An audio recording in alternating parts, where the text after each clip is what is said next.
Okay folks, this is the base of the A600 now. As if by magic it's lovely and clean. There's one or two little spots I've not been able to remove in here in the corners. No, I'll maybe come back to that actually at some point, you know, because that's irritating me. I've found that the baking soda hat is very good with a cloth on these flat surfaces, but the cloth doesn't get into the corners very well, and you can't apply the pressure that's necessary to remove staining and dirt and such like with baking soda. Now, however, that hacksaw blade which I was using as a scraper in the previous video, if you get a little bit of the baking soda underneath the blade and then just almost using it like a putty knife and squeeze it into the corners and then agitate it and work it back and forth, keeping pressure on it, that really helps increase the effectiveness of the baking soda. It just sort of like the abrasive quality of the baking soda erodes the stains much quicker. There's actually a bit there I've missed. I'm thinking there's a slight stain there, but it's looking a lot better than it was. It's come up a treat. There's one or two areas where the RF shield has actually done a little scratch on the case, but this is the inside of the case. This is not even going to be seen, you know. It's just really just give it a quick clean is all. Now I'm not going to. It's come up nice enough that I don't think it's necessary to bother with any sort of brightening agent on this. The plastic's somewhat yellowed in areas, but it's come up quite reasonable. Here where that black mark was, that's even come off. There's still evidence of it there slightly, but I'm okay with that. A little bit of dirt in there I've missed on the trap door, but you know there's little pockets in places that I've missed, but it's looking sharp now, you know. So yeah, so that I'll set that aside for now. The next thing is I'm wanting to take the base of the RF shield off, and I've discovered that all the ports on the motherboard are held in. They're not held in place. They're soldered in place on the motherboard, okay, but they are secured to the RF shield with all these little nuts. Okay, now a little bit fiddly, but fortunately I've got quite a lot of tools about me, and I've got a little Bergen spanner set. Excuse me. I did have it there. What have I done with it? Hold on. I'll just grab it. 1 second. Okay, I just misplaced it briefly. It's a Bergen mini combination wrench. There's 10 items in it, 10 pieces. 4.5 by 4, 4 by 4.5, 5 by 5.5, 5 by 6, 5.5 by 6, 6 by 7, 7 by 8, and 8 by 9, 9 by 10, and 10 by 11. Now I've got a fairly decent set of spanners already, but it doesn't go down to these super small sizes, and I've found it useful in the past to have a little set like this just for the smaller nuts and bolts that's you occasionally encounter. Okay, now what you're needing is the number 5. And it's awkward, but you can get in there relatively easily, and they're not tight. You just loosen them somewhat, and then they'll unscrew fine.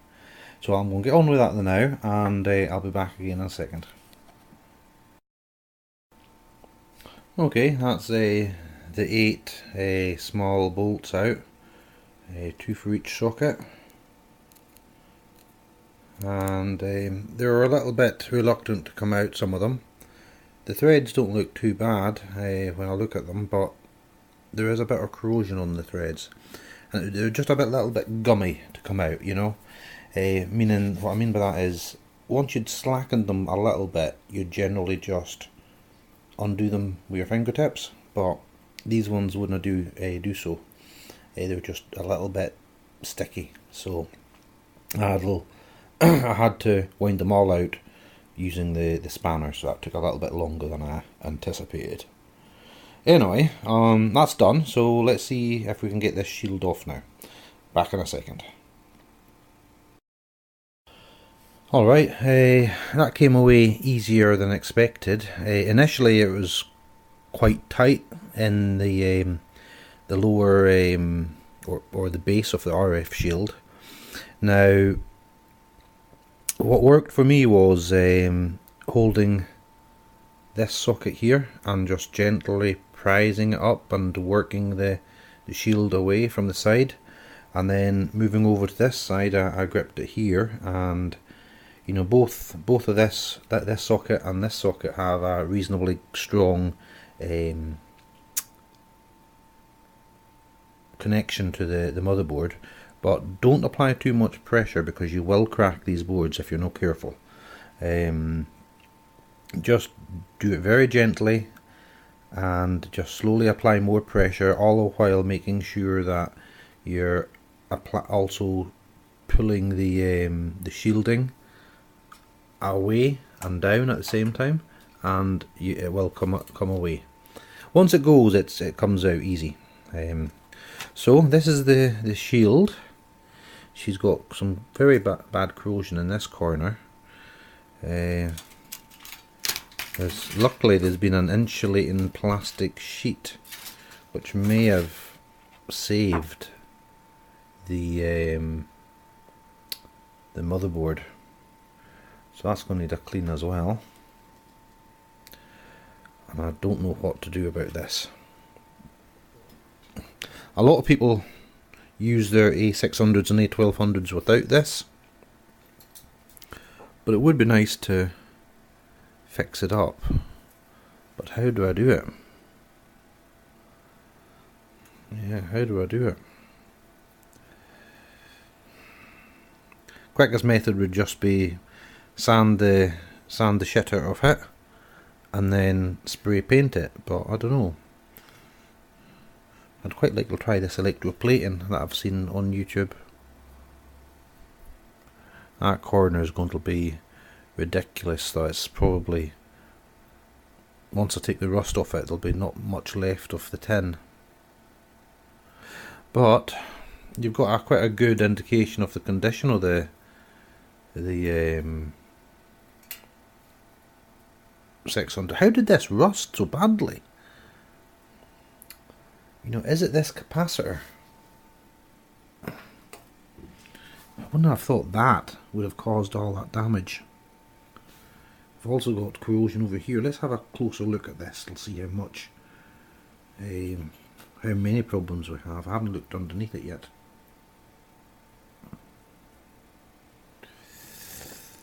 Ugh. Look at that nastiness.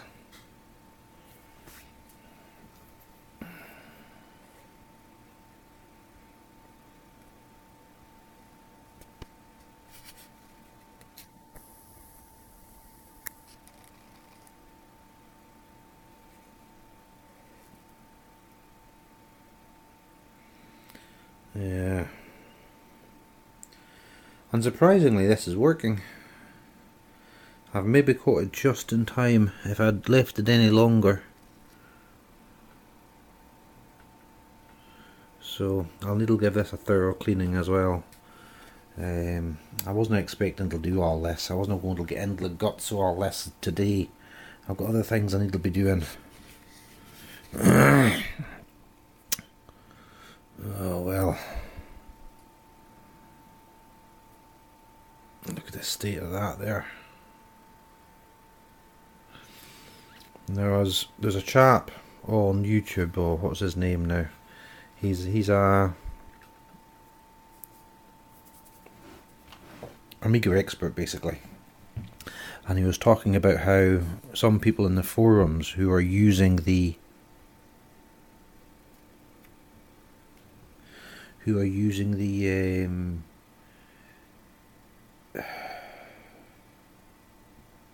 I think it might be the Viper 600 V2. When it is mounted in the... I'll turn this round so that it's in the correct orientation first.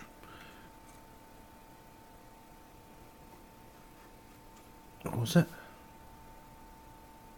Yeah, I think so. Yeah, the Viper V2 pushes down onto one of these chips. I think it might be this one here. I'm not sure what these chips are. I could easily look it up, but I won't bother right now. But I think it pushes onto this chip here, or possibly this one.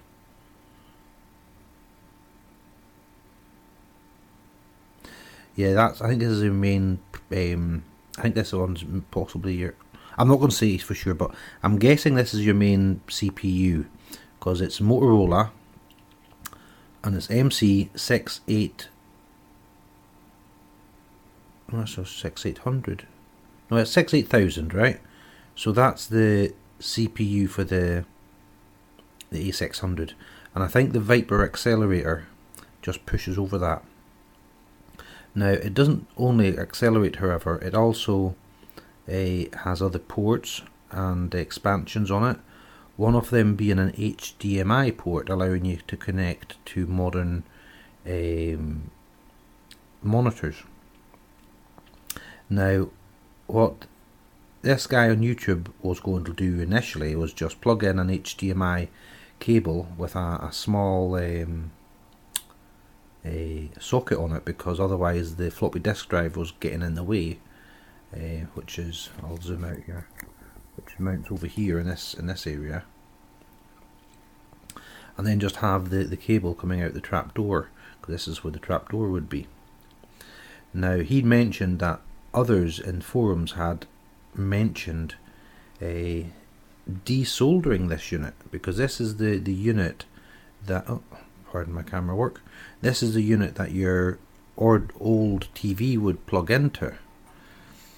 Now, that's a really good idea, I think, but I'm reluctant to do it, even though, not because of my soldering skills, although they are crap, but because I like to keep things original as much as possible. I don't like case mods, and I don't like, you know, things that alter the original design without being able to reverse it. You know, I don't mind adding a expansion if I can just simply remove it, but you know, I've seen guys who are putting in the new USB box in replace of, or in place of, the floppy disk. Now the problem with that is it doesn't fit, so they've got to cut the plastic case down to get it to fit, and that's fine, and you know, they'll probably never use the floppy disk again, but it just goes against my grain. So those pins there, I've just noticed, are a bit bent. I'll need to be careful of that. That was the power socket for the floppy disk drive. But anyway, I think I'm not going to do any more videos today. I'm going to maybe clean up this plastic insulation, and I'll clean up the keyboard and top of the case, because it's manky as well. And I think that'll be it for today. You know, I've got other things in my life to be getting on with. And I will maybe post a video on that at a later date, and then progress with the printed circuit board, any possible repairs that may be needed. I've certainly got to clean this thoroughly. I really don't know what to do about this. I guess a lot of guys would just throw it in the bin and forget about it. I am considering that, because it's in a very poor condition. But I was a little bit critical of this other lad that had simply, no, I wasn't critical, but I was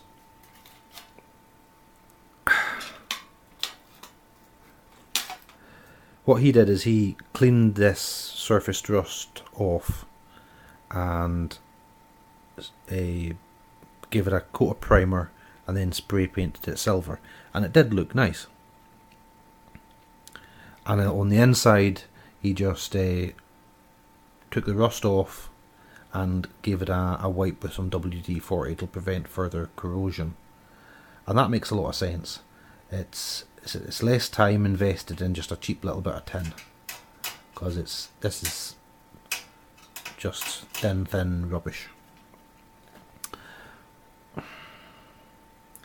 However, when I was watching his video, I was thinking ultrasonic bath and then a nickel plated solution with a current running through to rejuvenate it completely back to almost new, if the thickness of the material is sufficient to go through such a process. But of course that's a fairly substantial investment in time, equipment and materials, because you'll need to buy the nickel oxide powder, or whatever the name of the damn stuff is.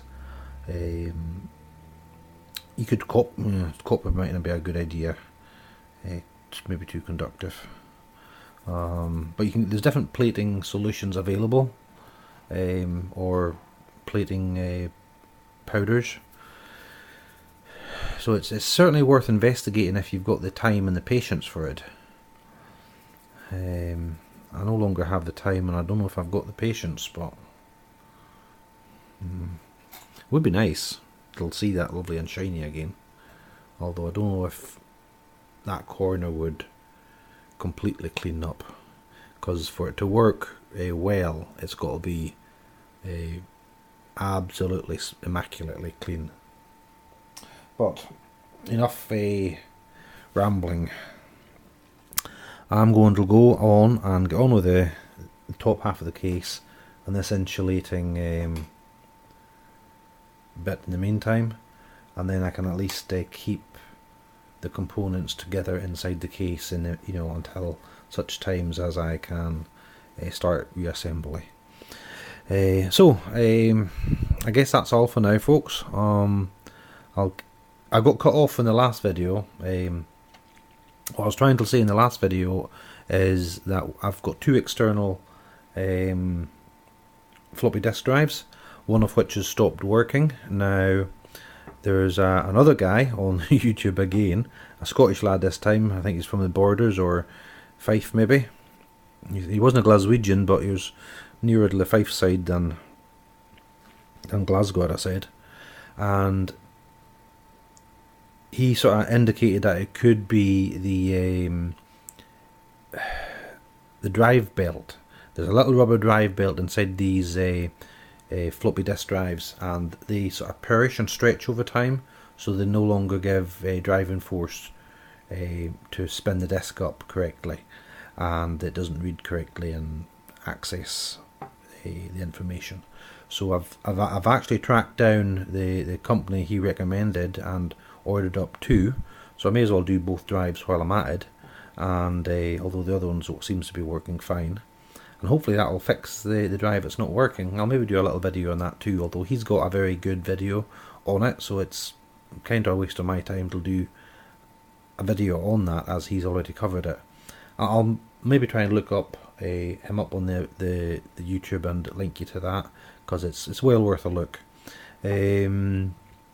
So yeah, this is going to be my little project for the next little bit of time, so I hope you're well and happy, and bye for now.